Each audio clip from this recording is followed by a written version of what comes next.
धृतराष्ट्र का जन्म महर्षि व्यास और अंबिका से हुआ था। जब व्यास ऋषि ने अंबिका को देखा तो वह डर के कारण अपनी आंखें बंद कर बैठी। उसी कारण जन्म लेने वाला पुत्र धृतराष्ट्र अंधा पैदा हुआ। उनके छोटे भाई थे पांडु जो बाद में राजा बने। विदुर धर्मज्ञ और बुद्धिमान। धृतराष्ट्र बड़े होने के बावजूद अंधत्व के कारण राजा नहीं बनाए गए। ये बात उनके मन में जीवन भर पीड़ा बनकर रही। धृतराष्ट्र का विवाह गांधार देश की राजकुमारी गांधारी से हुआ। जब गांधारी को पता चला कि उनके पति अंधे हैं तो उन्होंने भी जीवन भर पट्टी बांधकर रहने का संकल्प लिया। धृतराष्ट्र और गांधारी के 100 पुत्र हुए जिन्हें कौरव कहा गया। सबसे बड़ा पुत्र था दुर्योधन जो अत्यंत महत्वाकांक्षी और ईर्ष्यालु था। इसके अलावा एक पुत्री भी थी दुश्ला।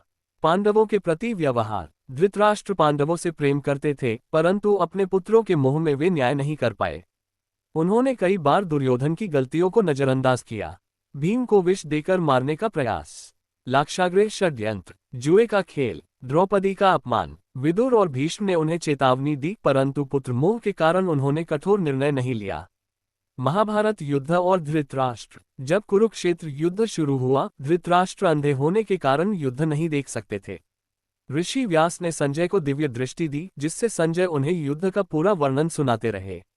युद्ध में उनके सभी पुत्र मारे गए। दुर्योधन की मृत्यु ने धृतराष्ट्र को भीतर से तोड़ दिया।